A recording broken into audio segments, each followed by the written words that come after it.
Is your past haunting you? I've got about 10 minutes. Let's talk about it. So here's the deal. This is a video that you might have to listen to from your soul and not your intellect.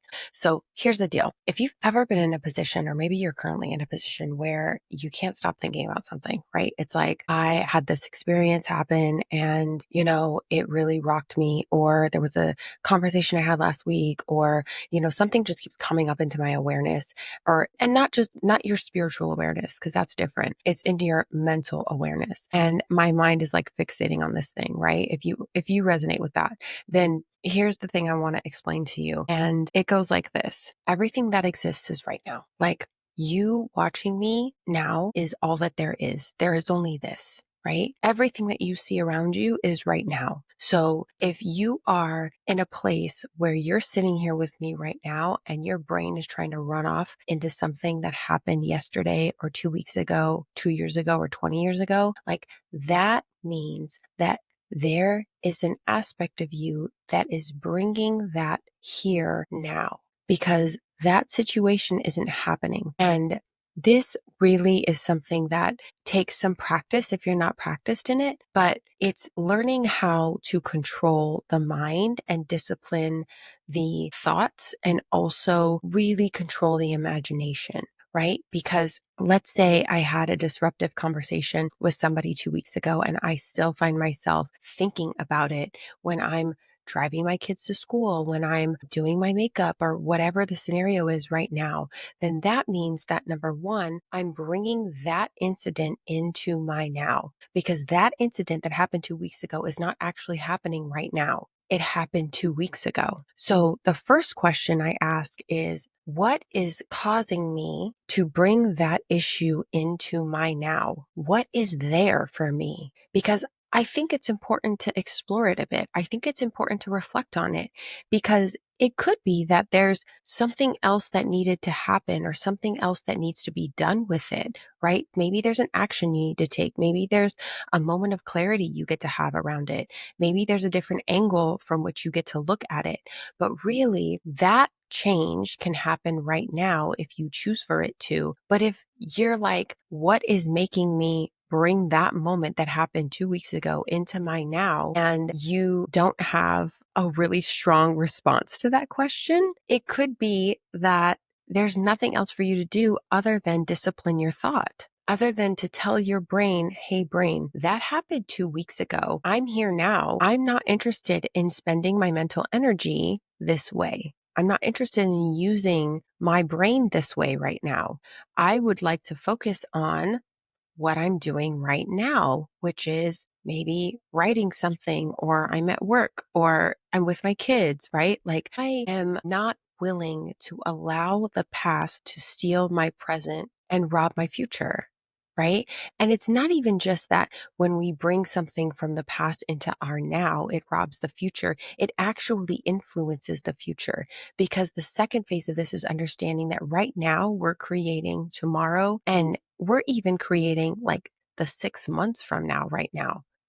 We're like, our thought, our actions, our beliefs, our behaviors, every single thing that we do today is going to influence how tomorrow rolls out, is going to influence how 6 months from now rolls out, which is why this skill is such a superpower. If you can bring yourself back to now again and again and again and again and again, right? You can actually recreate the past, and you can actually create the future that you would like to experience, right? And when I talk about creating a future that you'd like to experience, what I mean is in feeling, in being, right? Not that it's not going to rain next Tuesday because I decided it's not going to rain next Tuesday. More so, like, if it is going to rain next Tuesday, then I'm going to show up and be happy in the rain. I'm going to pull out my cute rain boots. I'm going to be prepared, and I'm going to be the woman that doesn't let rain stop her, or doesn't let rain get her down, or doesn't let rain influence my mood or my style or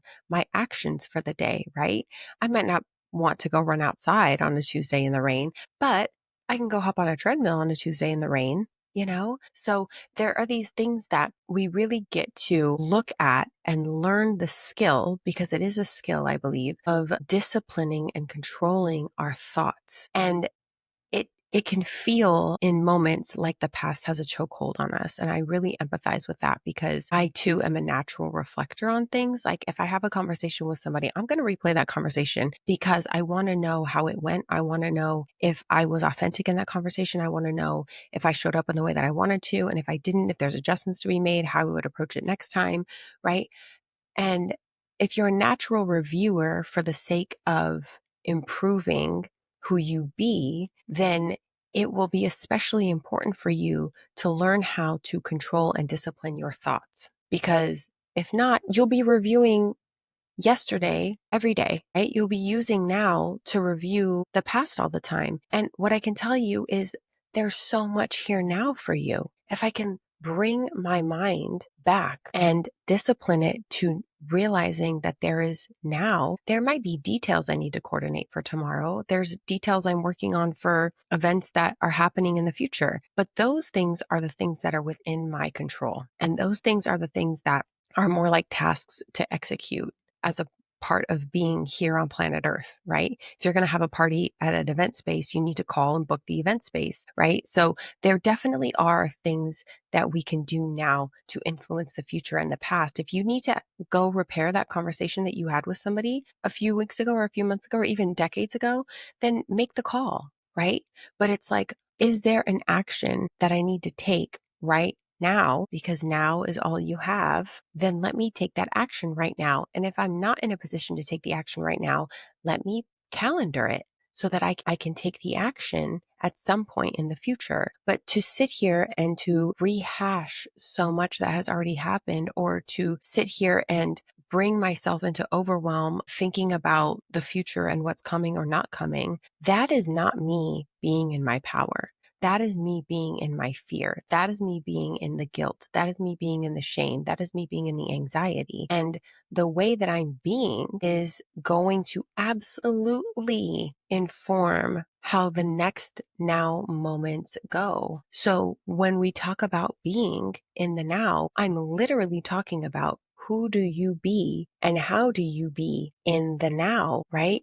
Is there a problem right now as you're listening to me? As you're receiving this, is there a problem right now? And your brain might want to wrestle with me on that. Your brain might be like, well, there is a problem because I need somebody to pay me, or I need to, talk to this client, or I need to da da da da da. And all of those things are future-based things that are able to be calendared, and are conversations you also get to put on the calendar. So what I'm encouraging you to do is to really build the muscle with so much grace, because this is a muscle, right? You're not going to, if you haven't squatted in 2 years and you go to the gym and you try to squat 300 pounds, that's mistreatment of yourself. You got to build up the capacity to squat 300 pounds before you just go and randomly try to squat 300 pounds. And in that same way, with the mind, you've got to condition yourself for this capacity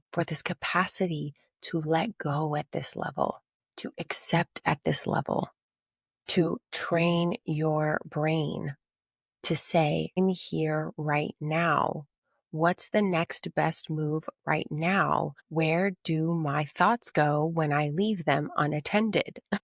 Because I don't know about you, but historically, there are times in my life when if I left my brain unattended, she was going to cause some problems for me. She was going to go wreak havoc. It's like, I think of the image of like the dog who's been left home by itself and it tears up everything. Like that used to be my brain, where it's like nobody was watching the dog. And now there's this huge mess everywhere. So if there is only now, can you train your brain to be here now, to be present now, to think about now, to think about what's needed right now, to think about the gratitude that you have for right now, to think about how happy you are that you don't have any problems in this now moment? And when I say problems, I mean there's no blood, there's no fire, there's no flood. Now, this might not be your circumstance in this moment. You've got to be honest about your circumstance. But right here, right now, for me, there is no blood, there is no fire, there is no flood. So what's happening right now? Can I anchor myself into the peace that is here for me right